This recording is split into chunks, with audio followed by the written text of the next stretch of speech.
Hello, everyone. Good morning, good afternoon, good evening, wherever you are in the world. My name is Damian Borba, and this is Pactto. Today, I'm with a very good friend, Adam Knox from Northern California. Is that correct now? Central California? It's still considered Southern California. What's up, everybody? Adam Knox. I'm kind of from all over the place, but yeah, and I live up here in Ventura now, so back home. Ventura. Awesome place. Yeah, I love Ventura. Great rides. Yep. Um, awesome. Adam, thank you so much for joining us today. I'm really curious to hear your story. Later, we're gonna do some reviews here on other people, and hopefully, this could be a fun show. So, can you share a little bit about yourself, or what you do now, what you did before, maybe a little bit of your history in the sport? Yeah. Well, shoot. I was a pro surfer for I don't know 10 or 11 years. Um, and then I had a couple extra years. I signed with a Brazilian company called Seaway. You may know them. Yeah, I had a yeah. 2 year contract with them not too long ago, and yeah, mainly just you know, coaching. I developed Neutrality, which is kind of a athlete development center. I don't really consider myself just a coach. I went to school at the Czech Institute. It stands for Corrective Holistic and Exercise Kinesiology. So a lot of trainers go, "Oh man, those guys, it's too much," But it was a cool thing to go to. You learn a lot, and it was hard to pass the test and stuff when you don't know anything about anatomy. So that helped me out hugely when it comes to breaking down technique and looking at energy leaks and just all that stuff. It really helped out. So yeah, I developed a program based off of the fact that when I was younger coming up, I had a trainer and I had a coach that wasn't very good. I won't name names, but my trainer never spoke. He never spoke to my coach, right? Like, and there was a disconnect in between all these things. The trainer wants to train you to be strong, and that's great. But a surf coach wants to train you in a certain way, and if he's a good surf coach, he'll be able to see the weaknesses, right? So if you're telling a guy, hey, you need to stay low. You need to stay low through your turns. You got to do this. Check out this guy. Check out Tom Curran. Check out whoever. If the person isn't strong enough in that position, you're just going to be banging your head against the wall, right? So my approach was to hit every single thing I could. If it's technique, obviously we can work on it in the water, but it's actually faster. Which I've done with you is to put you on a carve board and draw out the lines I want you to take and let you hold your hand back and lead with your eyes. It's almost better to put someone on a carve board if they can skate um, than it is to just kind of take them to the beach and hope for the best type of thing. But some people, they just want to go to the beach. So guys, to all the students out there and all the surfers, listen to your coaches. If they know what they're talking about and you're getting results, or at least try it. And if you get results, then you can go, okay, my coach knows what he's talking about. Um, That's but yeah, I've been awesome. doing that for a long, like surf professionally for 10 years. And then I actually have a magazine right here, a little stack of magazines. So I'm on the back.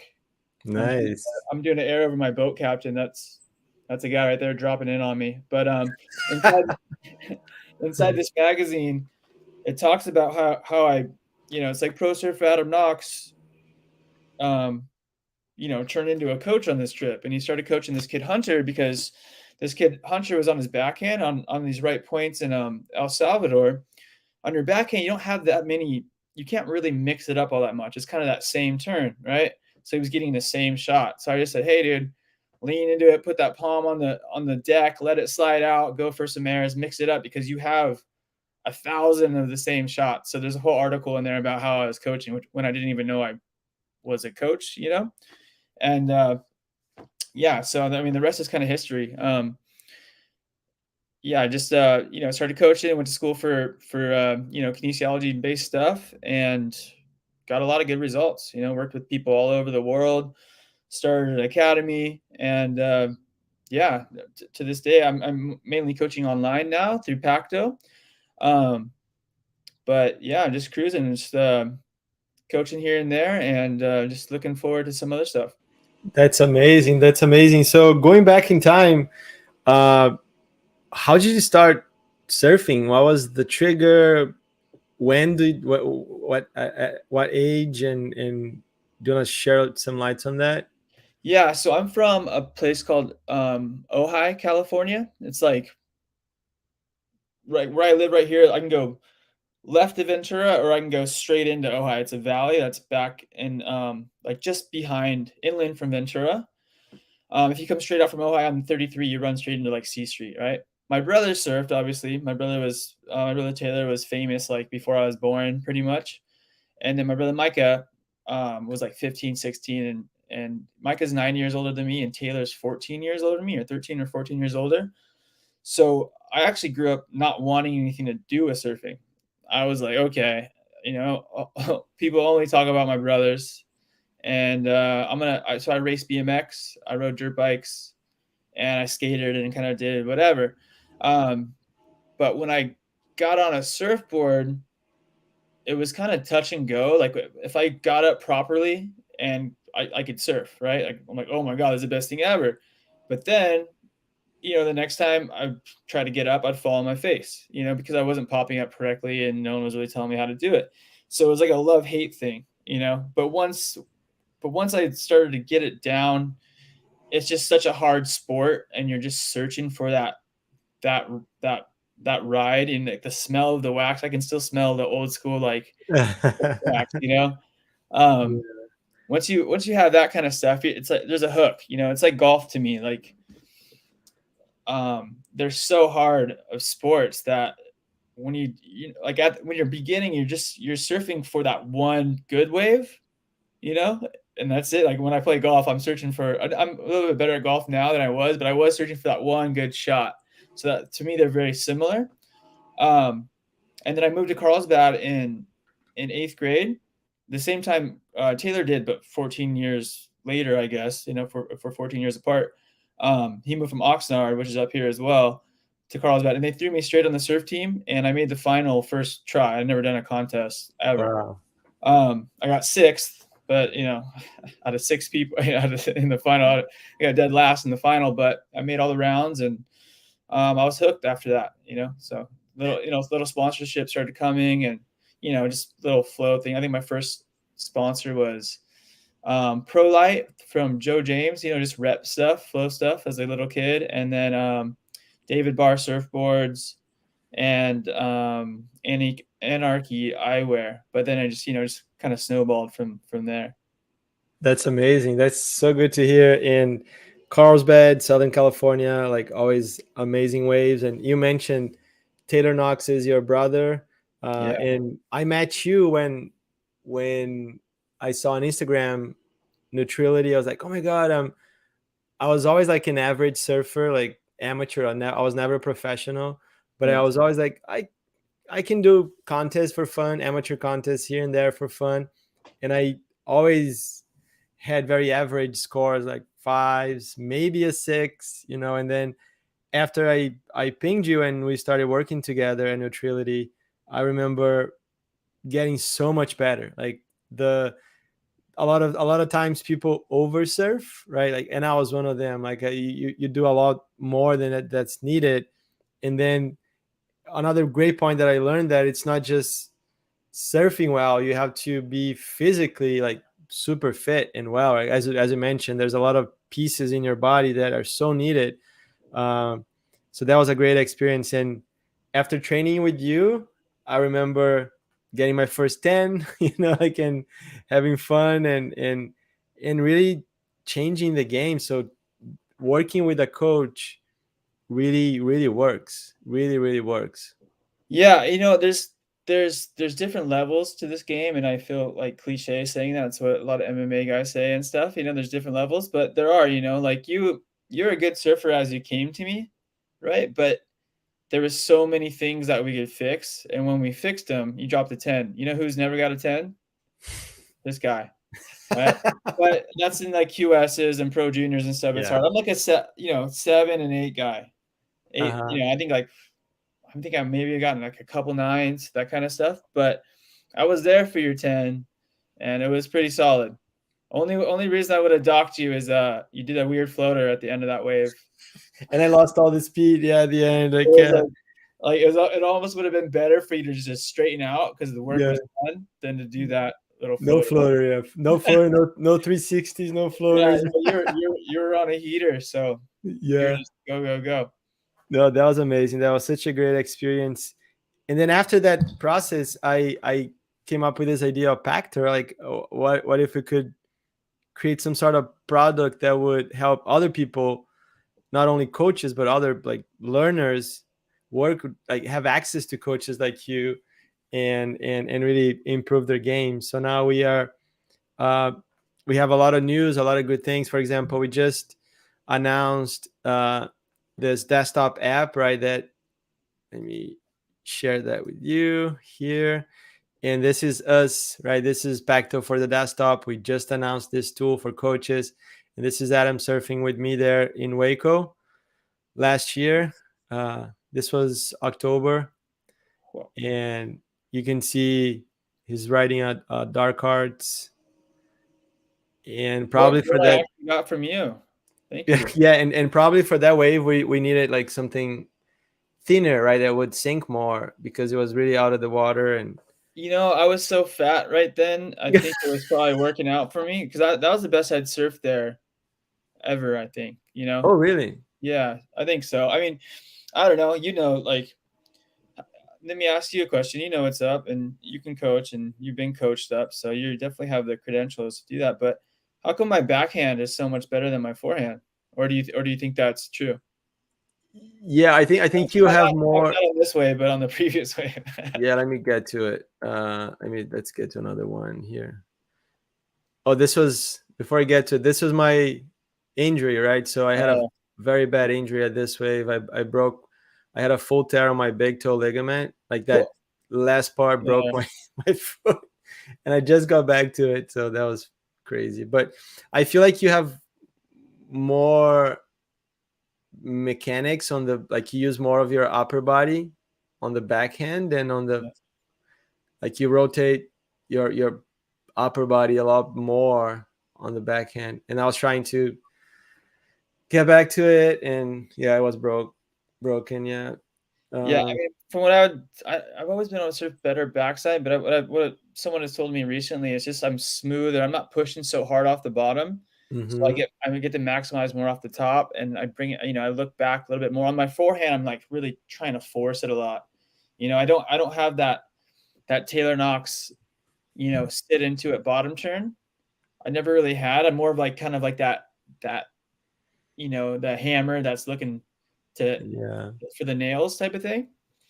yeah, Um, so I the wanna go style here is so I good. don't I don't sit into it, but, now that I know that I can work on it, it's all about just recognizing, what some of the problems are, and then just being able to implement it. Like, watching this now, I know what I need to go on and work on, back at the pool, you know? Yeah, but you see, like I really like your backside. As you said, there's a lot of you can not, yeah, that was a little. This wave is so hard, right? People think it's easy, but it's steep, but So you don't have a lot of face to work with. yeah, so on that backside turn, I thought the lip was gonna be developed, but you know how, like, it takes a second for the lip to come through, like, as it's doubling up?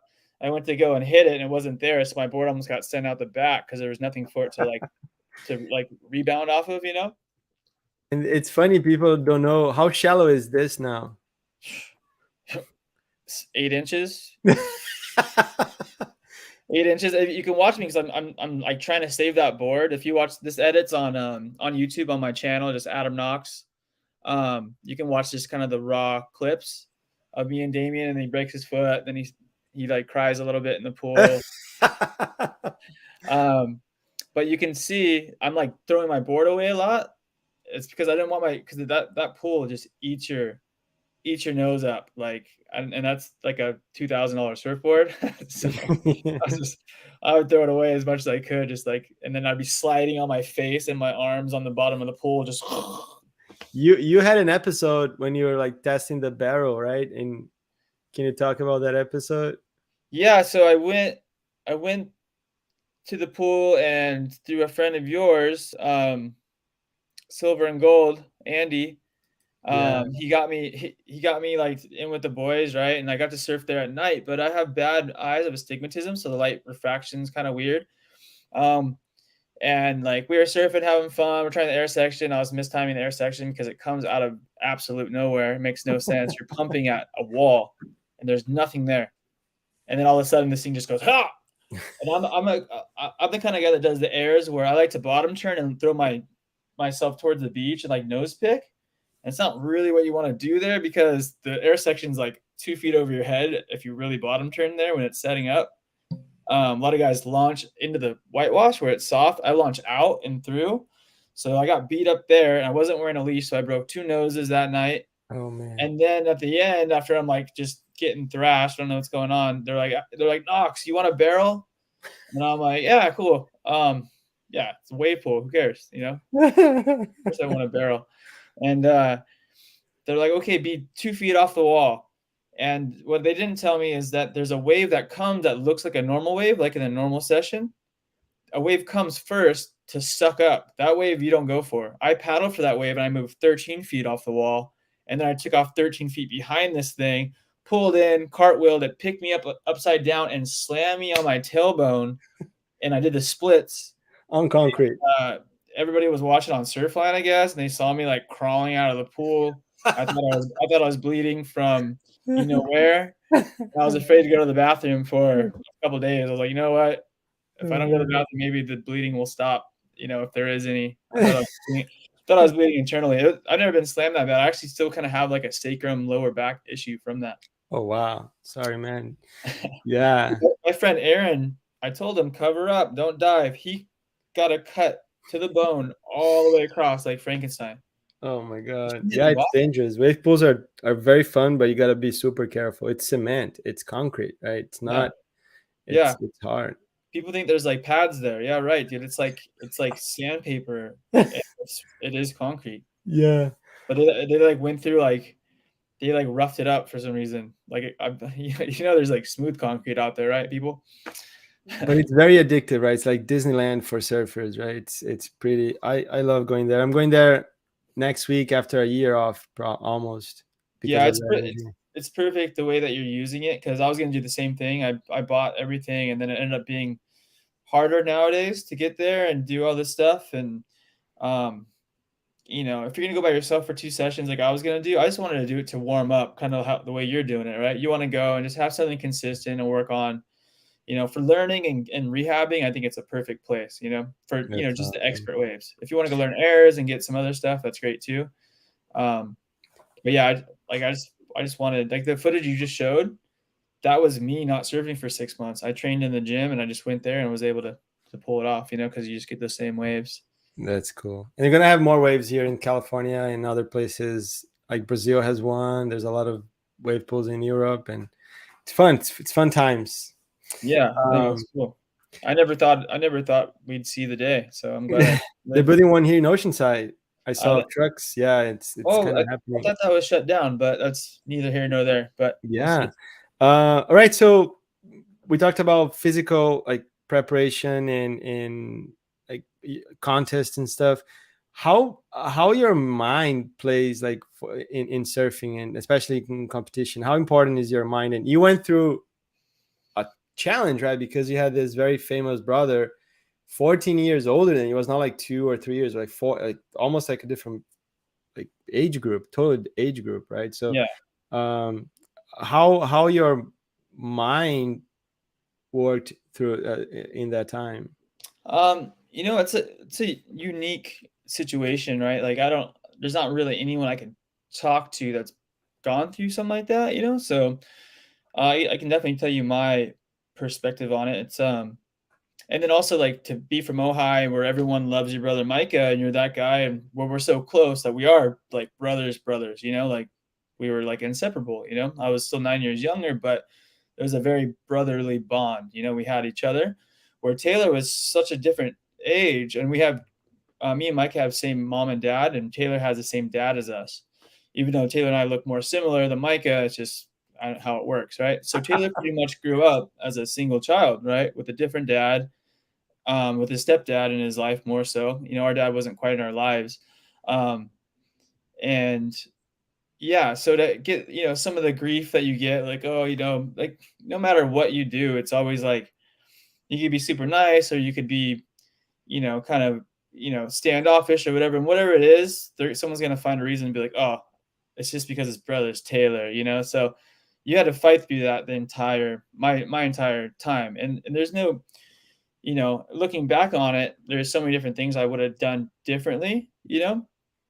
But as a kid, when no one knows what you're really going through, and when you move to Carlsbad and you're going to Carlsbad High, where your brother's on the Hall of Fame, like literally, like big old thing with everybody else, and he's just like this living legend, you become like the most popular or known person, but also like the most hated dude too, because the chicks want to talk to you because your brother's famous, but it's like it's this thing, and kids are mean.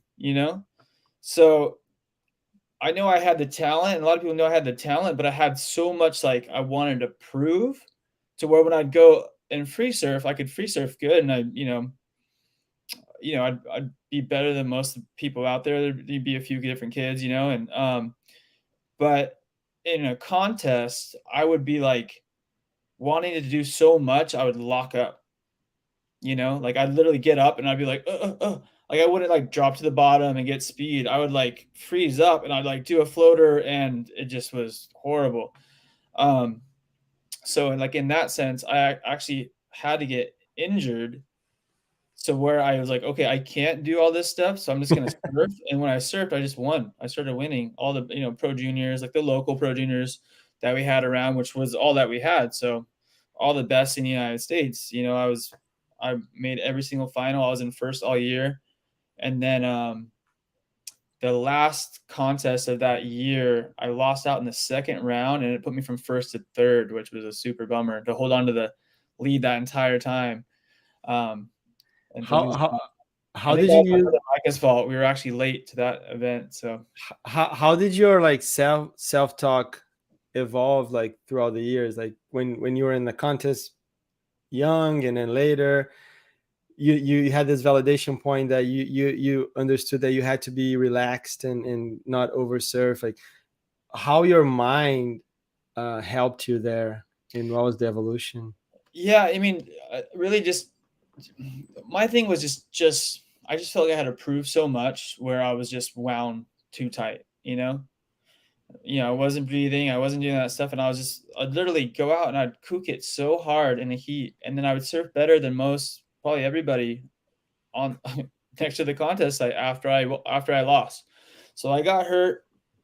I started, I was able to go, you know what, I just do what I can, and once I started winning, like they say, like with like professional baseball players and football players, you got to have some of the talent, and you got to, when they get brought up into the big leagues, they got to gain confidence, but they have to be successful to gain confidence to have a career, type of thing, right? So I had to get hurt to do well, to gain confidence, and once I had that, then everything opened up for me. So um, it was really just I mean, if I were to be able to talk to myself back then, I'd be like, dude, calm down, nothing to prove. Your brother has nothing to do with it. Even though everyone says that every day, your brother has nothing to do with it. It's you versus yourself out there, and you're beating yourself. So That's 100%. such a great point. When I was training with you, I remember I was trying to maximize my presence in the wave, like I was trying to do like 10 turns and really go from one turn to another. And nowadays you see a lot of surfers doing like 2 3 turns with a lot of like they're going straight for a long time. If you see, like especially in open faces like lowers and all that, they drop and they wait, and they didn't do that very nice bottom turn and very clean carve, and it's different, right? They don't try to do everything at once, and being more patient is so critical for good surfing. Right. So yeah, there's like I'm the guy that drops straight in and comes straight up into it, and I like that kind of surfing. But I was just talking to one of the top, surfers at lowers and stuff. I'm not going to use his name, but I just told him, like, I'm like, you know what, like 6 months ago, you were like drawing lines and taking your time, and everything made sense. Like I just sometimes I wake up in the morning, I see something, and I'll text somebody, and I'm like, okay, I don't know if they're gonna take it well or not, but I mean, he took it well, and I'm just trying to help. I see it. I'm like, look, dude, that edit along 6 months ago was sick. It wasn't like this. I understand that you can do crazy laybacks and just tail throws and stuff, but look, all the lines need to make sense, and then you got to put that crazy X factor maneuver where it needs to go. I don't want to see you drop in, bottom turn, do that layback where your one foot stays on and the tail goes away and you come back and then it's it because it looks just so starty, stoppy, crazy, right? So I was like, dude, 6 months ago you were onto something. And then you have the X factor. So when you need it, after you put the lines together, then you can drop that thing and there you go. There's your score, right? Don't just be like a bull in a china shop. Anyways, he took it really well, and that's kind of the same thing with for me. Like I was kind of that guy. I mean, he does more of this crazy stuff, but I like if I were to watch, I worked with Jake Marshall, and I just training him and his brother. And when I watched Jake surf, I'm like, whoa, he went past that section. That's weird. Whoa, okay, that and then he just ends up linking all these turns that I would have been a completely different rhythm, right? But then if you look at like one of his buddies, Taylor Clark, who's I would say just as good, he does the things that I do, where like he drops in and then crack and then crack crack. Jake will like wait and go past a few things and then link everything, which is like I thought was very interesting. And they get the best scores most of the time, right? Because it's really clean surfing. It's really, yeah, Yeah, it's professional. Not to say that, Taylor isn't like Taylor Clark. He surfs great, and I love the way he surfs. But the thing I can tell you what he's gonna do. Okay, I can go, all right, he's gonna hit there, he's gonna hit there. With Jake, he'd go past that first section. I'm like, what the heck? But it ended up working down the line. I'm like, whoa, interesting. yeah, that's awesome. Um, how about we do some video analysis now? Okay. Do you want What do to we go to the Pacto app on your computer, and then I'll click here to bring that up? got? Okay. Oh, we got some Awesome. Taylor. Right. Yeah. Taylor is like I'm from Brazil. I grew up watching like Taylor's still movies like nonstop. I knew every song, every turn, everything for so long, and we don't have those things anymore, right? There's no like kids don't watch those like crazy like we did. Yeah, it's I think it's probably well, you know what? It's changed because they have their parents with them every day and coaches. So kind of like parents and coaches took over the video because like I talk about on my channel, just search Adam Knox. I do a thing with Jeremy Ryan who surfs, you know, pretty technically sound, right? Pretty And he good, talks yeah. about like his coach being, momentum and good times and I'm like, dude, that's all we had. But now these kids don't have that. They have real coaches and everything else. So I think it would be probably wise for these kids to go back and actually watch these clips because all the connective, like conjunction maneuvers, like speed floats and high lines and all that stuff you'll see back then, instead of watching John do a backflip, which you can learn absolutely nothing from until you're at that level, may as well watch these guys because I can watch John do a backflip all day long for the rest of my life and I'll probably not do it, Yeah. you know? Um, so you want me to go ahead and check this Yeah, out? so this movie you recommended, like when I was training, you told me to watch this movie, right? To as a good reference. It's the Arc, right? The name of the movie. It's Arc, yep. It was his signature film. He has another one called Medication. You guys should check that out as well. But this is like the holy grail, which like most coaches that know what's up and that are like, above 25 or 30 use this as like a coaching book, you know? Nice. So, well, let's just watch it through real quick. It's kind of a long clip, but you want to watch it through and then we'll kind of just see It's up what's to you. Like you can stop, you can play, you can draw notes, whatever you highlight as important. all right, well, let's check it out. Okay, so you know me, like the hinging of the back is just so good, and it's something he's so good at. being, how much yoga he's done. Also, he's got some fused, lumbar vertebra as well. I don't know if that, helped him, but it looks like it did. But just being so low, it's like he almost disappears, and that wave is like a foot in front of him. Okay, so like, watch as he's coming up. So he's going up vert, right? But there's going to be a little bit of a torque where he's going to go over vert. So he's going to go. Okay, so his board's going to go. Its natural trajectory is to go straight up, right? That's the path that he's on, but he's kind of pivoted. So he's here, and he's going to pivot straight up, right? And that's where it should go. But he's going to put a little extra torque in it to where he's going to send his board back like Wow. this, and then he's going to bring it back down. So we'll go slow-mo, or actually we'll go, see that? Did you see that extra? That's insane. I didn't know he would like, I always saw people go vertical, but I've never seen No. like This is how that. you go over vert. So you go straight up, and then right here, you're gonna throw that back arm, should go back. Oh, he's not even gonna throw his back arm back. He's just going over. Okay, so that's more like kind of hip rotation. But yeah, so he's going vert, and he's gonna go over vert. Look at that. And then he's gonna use all that core muscle to bring it back through momentum. Oh my God, that's And then when insane. that left arm raises up, that's just a counterbalance because he wants to kind of fall back, but that weight of bringing the arm up is going to bring him back over his board. So that's solid right there. That's something that I like to do as well. So we'll go here, clear this, and we'll keep going. And look at never breaking form, reaching out with that hand, rallying around that hand.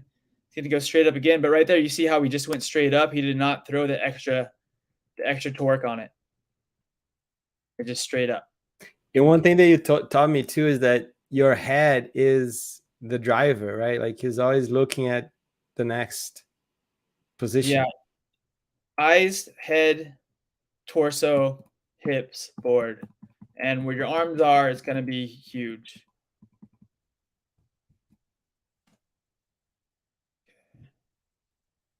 Again, watch his hand. He reaches out. Oh, it's going to cut out, but he'll reach out. Let's all these different clips. It looks like it's cutting. Oh, there you go. It's impressive how low he gets too. It's super low. It's crazy, yeah. But his arm will reach out to here, and then he's going to rally around that point. So then he's going to bring his board around that. You want to reach out and forward, and you want to come around that. You watch Dane, watch any of those guys, that's what they're doing. And then now, since there's that pivot point right here, he's going to come around this, and then he should be looking up into whatever he wants to do. He might go for a rail turn, so he's going to be coming up vertical, and then setting his rail, probably transitioning about here, and then going to set that rail and just drive through. And then he wants to end up high like this, so you can drop back down and do it again. That's that figure eight surfing, and that's how you keep that flow and momentum. And that's what I meant by, like, coaching someone the other day, just through just dropping them a little line. It's like, let's make these lines connect, and that's what makes Taylor and these kind of guys so good. It's their technique and everything else, but it's just putting them back in the power, ending their turns high, so they can drop down and just repeat. And letting the wave help you, right? Like being at the right place. I remember another big lesson from you was that I was always low in the wave, and the minute I started to go higher a little bit to be more like mid phase to generate speed, that changed my surfing. I was able to have speed when I need it, and before I was always so low at the bottom part that I was always losing speed. Yeah, you like to hang out kind of like on the bottom third of the wave, when you should be using the entire wave, right? Like all the way through. You'd kind of hang out here down below, and then you'd have to like hope you got there, but you'd be running out of time, so you'd have to start your turn and just force your way through. Where if you were to stay high, if you look at Felipe Toledo and all those guys, the Brazilians use the entirety of the wave better than anybody. They're like top to bottom, like they're dropping in on a half pipe and dropping in on a half pipe again, or you'll see them stall and wait. Because if you're high, if you're up here, you always have speed on tap. It's like you're a rock. You're a rock that's being, on the side of a cliff that's waiting to be set free, right? It's potential energy up here, and then it will turn into kinetic as you drop in, right? So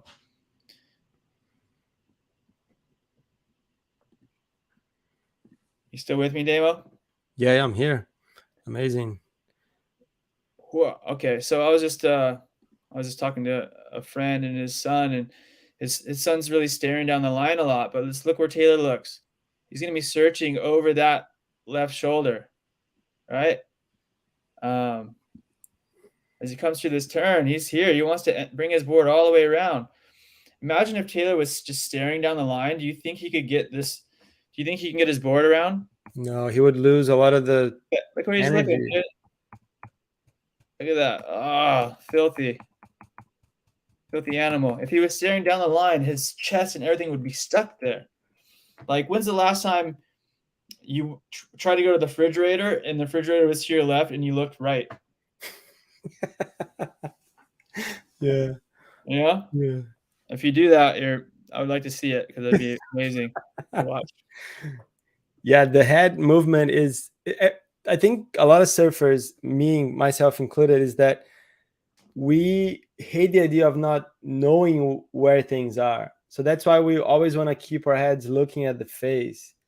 But that's bad, right? If you do like a turn like that, you have to look at the white water to finish it, and then you can look. Yeah, no, I was,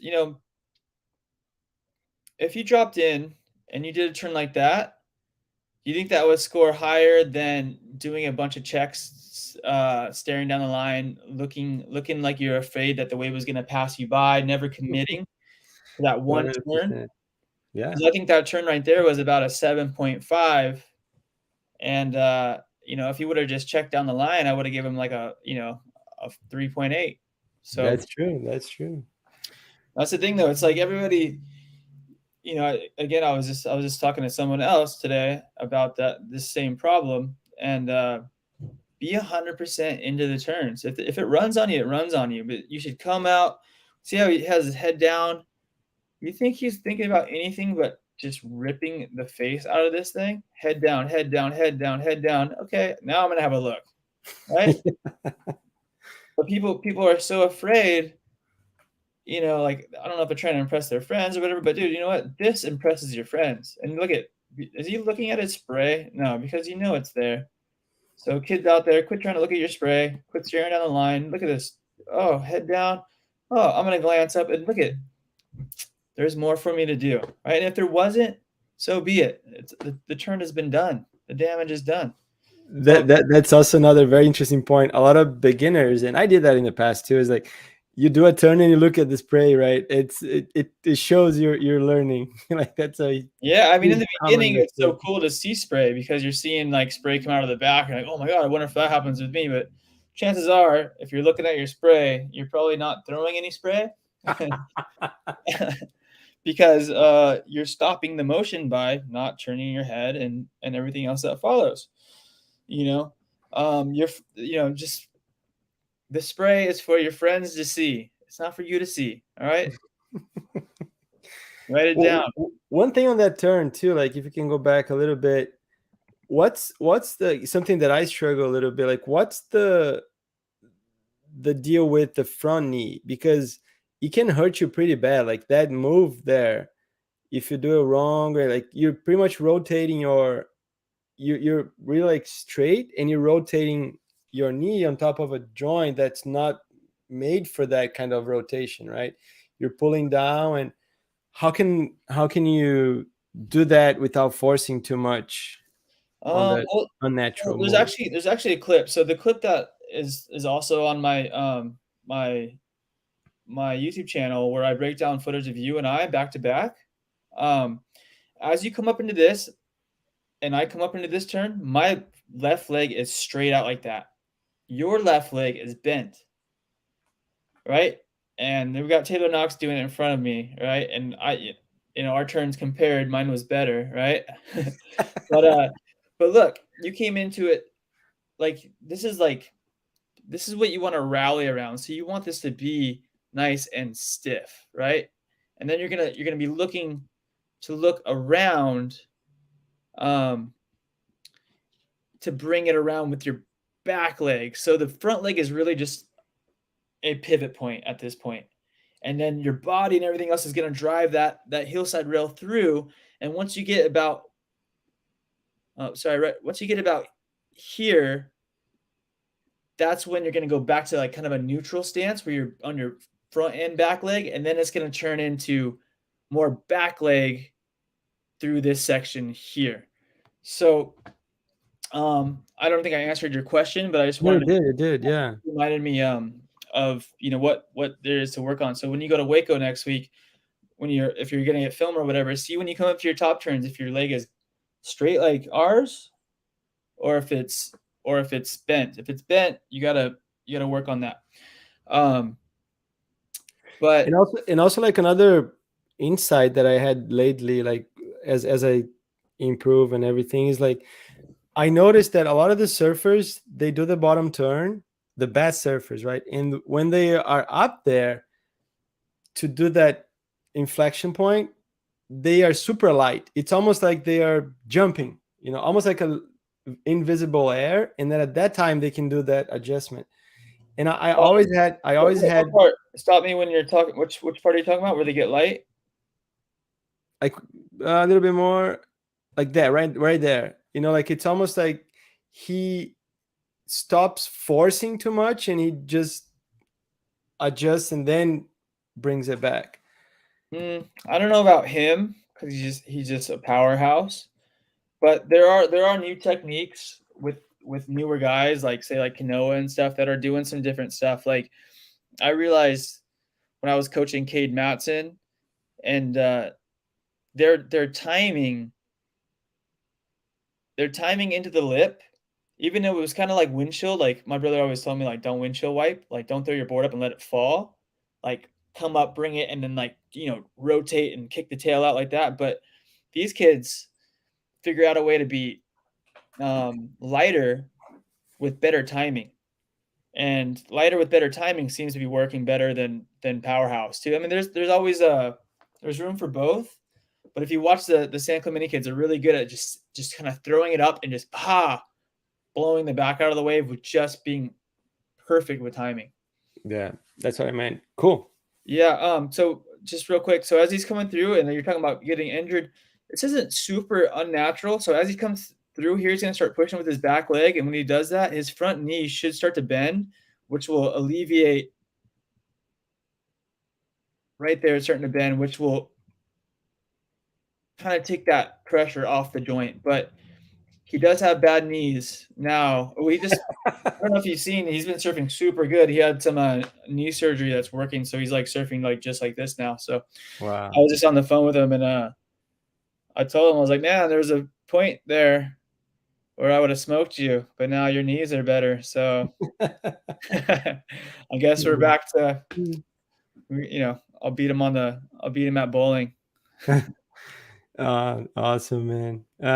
Any other pointers on his surfing? I like the head. Like he uses the head really well.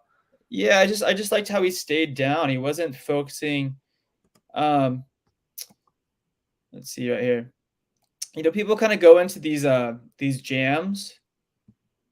This is kind of like it. This was kind of like more of a forced jam, but these things look really good. If you're gonna do like a layback, this is kind of in between what I like to see. I mean, he just did it because the wave was getting flat, so he wanted to get something off. But if you were to come into this thing and just bottom turn up and start that rail turn, and then about here go into this position, then you get that crazy jam that comes all the way around where your feet are facing the beach and your tail's over here, and that's great. So people are doing laybacks. Let's see a carve to layback, not just a drop wallet, stoppy, type of turn. So this turn was kind of in between that because again the wave was mellowing out. Oh, that was sick though. So Wow. Let's watch one more. So he's getting see that real low down the line. Look at kids. See this floater right here? That is not only points, it is also a projection projection, like linking maneuver, right? So he's going to get so much speed because look, it's like he's dropping in again. Look how high he is. He is at the very top, and all he's going to do is drop down. Woo! And let's see what he does. He just gained a heck load of momentum into a big tail throw, tail slide, and yeah. So, anyways, don't go down and around and try to go up and over. That's amazing. Wow, this is good. Thank you so much. How can people find you? Let me get your link here. So if people are interested in connecting with you, just like I did, and improving their surfing and their technique, their heat strategy, they can go to pactto.com/Adam Knox, right? And then go from there. Yep. Yeah. No, if you have footage, get your girlfriend to film you, get a solo shot, get whatever. All you got to do is get a few clips to me, and it's cheap to do online through Pactto, and also you guys give back a bunch of the proceeds and stuff to children in need. Is that correct? Yeah, that's correct. That's our goal, like to really give back and help others, and also like improve our games, right? So it's super exciting to see coaches like you. We had a bunch of new coaches, like young Govea is joining Pacto now, and there's a lot of awesome coaches joining soon. So really exciting stuff. Yeah, the lineup's great. You have like gold medalists, skaters, and all kinds of stuff. But yeah, I mean, people seem to be, when it comes to this stuff, like reluctant to switch over from in person to being at the beach. But at the beach is much more expensive, and it's cool. You should definitely mix it up and see what's up. But get your clips over to me, and we'll see where it's at. If we need to go to the beach, we go to the beach, and we can use this app at the beach as well. But I had a lot of guys that were kind of didn't want to transition over because it felt like they were getting slighted or whatever. But there's just so much time wasted, parking and the crowds, dealing with the crowds. You know what? Get the clips, get them over to me, and let's get a good base of where you're at.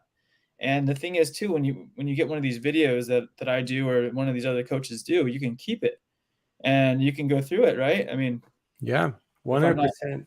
Yeah, and until you learn more, and then you get more clips and go, okay, hey Adam, check this out. I've been working on it. Do you see the difference? And then boom, it's actually really cool. I love the platform, and yeah, if you're looking for somebody that is specializes in technique, or if you have some training footage as well, yeah, that's what I do. I train and I coach, and yeah, I can help in all aspects through this app. So.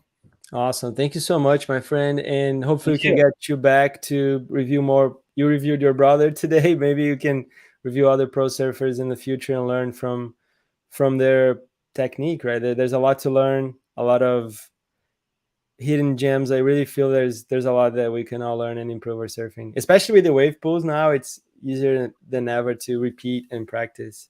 Yeah, definitely. I'd say, you know what, get a solo shot, get over to a wave pool or just whatever, and get your clips over to me. All right. Awesome. Thank you so much. Have a great All day right, and dude. see you in the water. All right, brother. Bye, everyone. Good.